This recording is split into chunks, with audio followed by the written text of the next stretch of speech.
In the month of May, Konnor Griffin was tied for the Pirates team lead with 30 hits. He batted .306 in May. Going by fWAR, he was very close to the top of the Pirates position player leaderboards. Brandon Lowe led the team with 1.1 WAR. Konnor Griffin had 0.9 WAR. So if you're willing to look at just the value that he did and the production that he had, you could make a very legitimate claim that Konnor Griffin was the Pirates team MVP in the month of May. He is going to start June on the injured list. Good morning and welcome to Offbeat here on North Shore 9 presented by FanDuel. My name is Alex Stumpf and this is a daily look at your Pittsburgh Pirates. Whenever the Pirates drafted Konnor Griffin in 2024, I don't know if they thought, yeah, he was going to be making a major league impact in less than 2 years. But every challenge they put in front of him, he rose to it and exceeded it.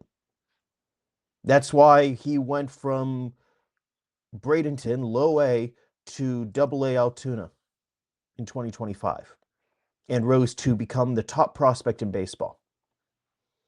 In 2026, he had a very legitimate chance to make the opening day roster. Starts off with AAA Indy. He gets called up. Signs the largest contract in franchise history, and it becomes clear this is the shortstop for years to come. And Konnor Griffin, coming into the year, I was a little hesitant to put too much of an expectation on him. Because while I think he could be and probably will be a great ball player, he was also 19, 20. He was less than 2 years removed from high school. There aren't a lot of examples of a player like this coming up to the major leagues. So I thought there was going to be a learning curve.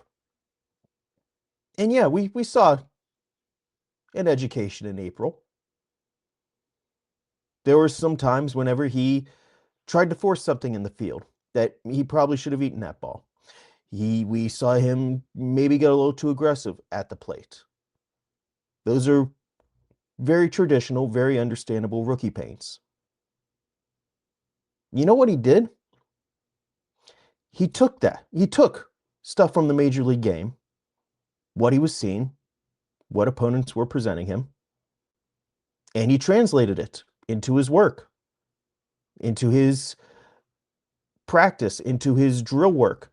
He made mechanical changes. Even some simple stuff like being able to put the bat, right on his head. He wants to know where that barrel is so he can have a swing that is efficient, that is direct.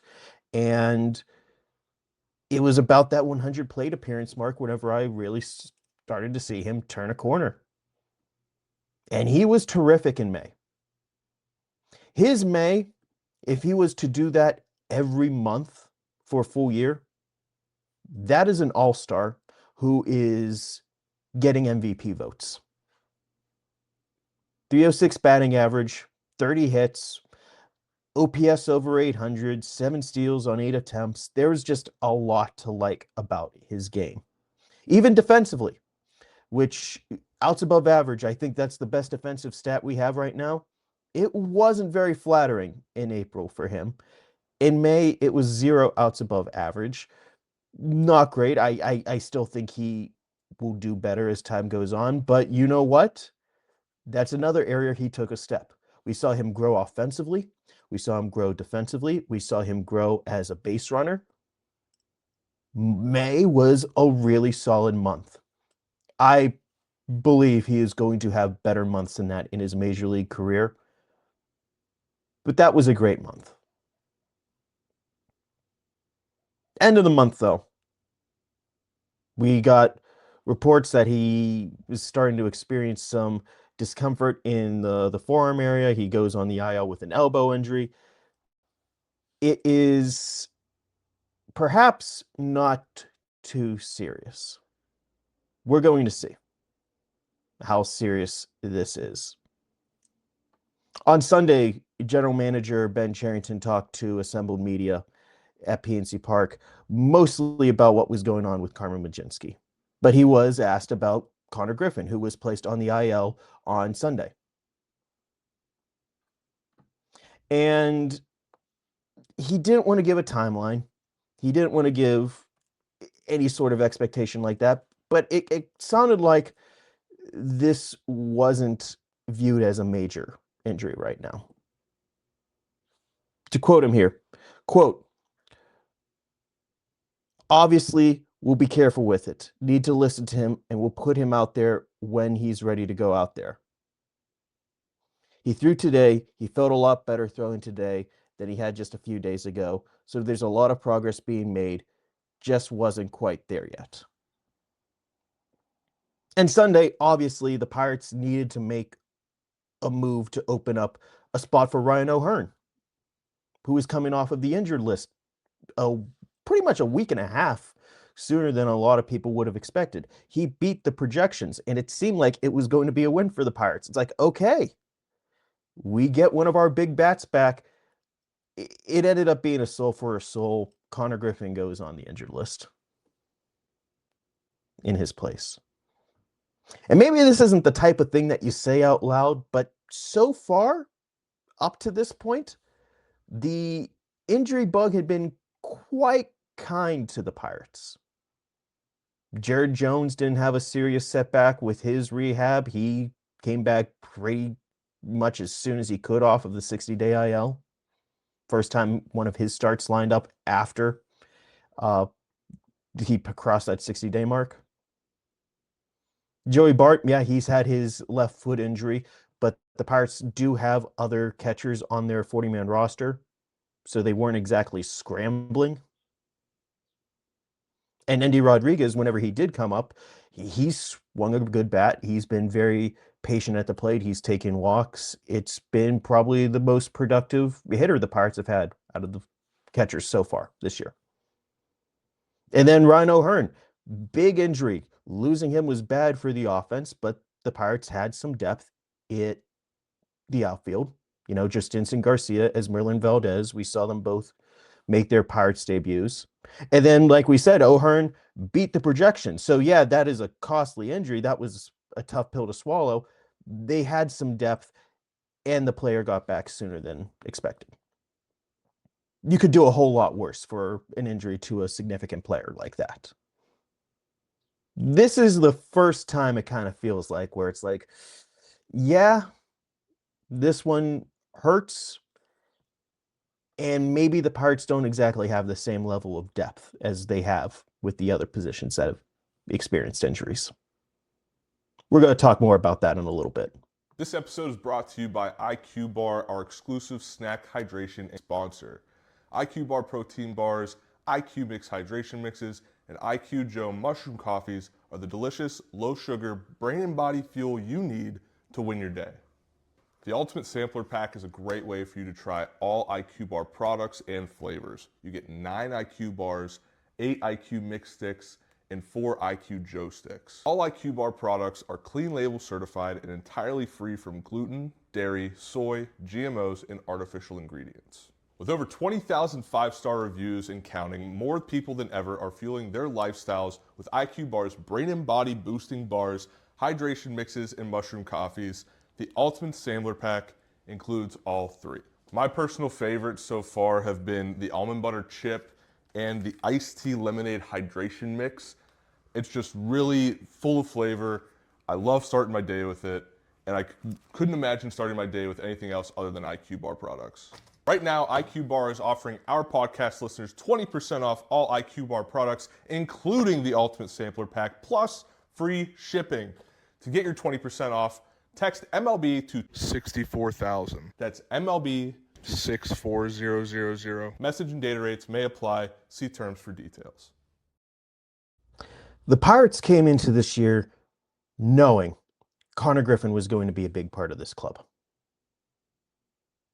He didn't make the opening day team, but they knew he was going to be here a lot, and we have to count on him. because they didn't do much to add an infielder on the left side of the diamond. They made a last-second push for Eugenio Suarez, and I don't know. The offer was what the Reds ended up giving him and what he signed for, but from what I heard, the Pirates just made a very late pitch to him, and I don't know how seriously any of the other players on the left side of the infield they talked to, they earnestly pursued. It was very much Konnor Griffin is going to be our answer here. And without him, you have Nick Gonzalez and Jared Triolo and Tyler Callahan for a little bit. Nick Gonzalez has been BABIP fueled, but he is producing right now. Jared Triolo, we kind of see what he is again. I mean, someone who has not hit in the first half of the season. Why don't they just tell him every day that it's like September 8th? Just like it's the end of the season. Get charging. Like that's the new analytics. Gaslight your player on what the date is. And Callahan is someone that the Pirates have liked for a while, that they have targeted for a while. Giving him some major league reps is not bad on its own right. Like it just in a vacuum, just looking at bottles here, like Callahan getting at bats, player that you traded for, not bad. Jared Triolo, you see if he could get his timing back and get that Gold Glove defense out in the field, even if he's kind of playing at a position that he's not great at shortstop. Not bad. Nick Gonzalez, consistent everyday playing time, seeing what he can do at third base defensively, not bad. But whenever you don't have that glue guy, that big part of the offense that gets things going, you see how thin the options are. There really isn't someone in AAA who can take reps for Konnor Griffin. Like we knew Joe Stinson Garcia probably wasn't going to give the same production as Ryan O'Hearn, but he is someone who is very recently a top 100 prospect, someone that the Pirates gave up a lot to acquire, someone they figure is going to be part of this team long term. Having him get reps is not a bad thing. They don't really have that right now on the left side of the infield. Like even Nick Gonzalez, he's playing out of position really at third base. He's done admirably there, but he is playing out of position. Jared Triolo, playing out of position right now. This is just not ideally built. And if this is a short-term injury for Konnor Griffin, this is just a blip on the radar. This is just, okay, a young player who was building up ahead of steam, experienced an injury, and out of an abundance of caution, the Pirates placed him on the IL because they had to make a corresponding roster move anyway. If that's what this case is, you don't have to worry about it. But without him, long-term, you see cracks form, and there's a lot of water leaking. He is an important part of this team, and the Pirates need him in the lineup, whether that's at the top or in the middle or wherever. They need that glove in the field. They need that guy running around the bases, being able to score from second, that slide home that I would speculate might have something to do with the injury. Like it was on the error against the Cubs. That was one of the greatest displays of speed I've seen from the Pirates in the last couple years. Just a base running demon. There's a lot of ways Konnor Griffin can impact a baseball game. And the Pirates are going to be without that for a while. If this is a short-term thing, abundance of caution, that's one thing. If this is longer term, I don't think there is anyone internally that can come close to matching the production that he has been given lately. Thank you so much for listening to Offbeat here on North Shore 9 presented by FanDuel. If you haven't already, be sure to subscribe wherever you find a podcast or check us out on YouTube if you want to see my smiling face. Thank you so much for listening, and we'll talk again tomorrow. All right, that wraps up this episode of North Shore 9. Thanks so much for tuning in, whether you're listening on the podcast or catching us on YouTube. If you enjoyed the show, please give this video a thumbs up, and don't forget to hit that subscribe button if you haven't already. It really helps us grow. And if you're listening on the podcast, a quick review goes a long way in helping others find the show. Plus, be sure to tell a friend about us. There's always room for more here in the NS9 community. And for those looking to support us a little more, consider joining our Patreon, become an MVP member, and get exclusive perks while helping us continue to bring you more of the Pirates content you love. Thanks again for all your support, and let's go Bucks.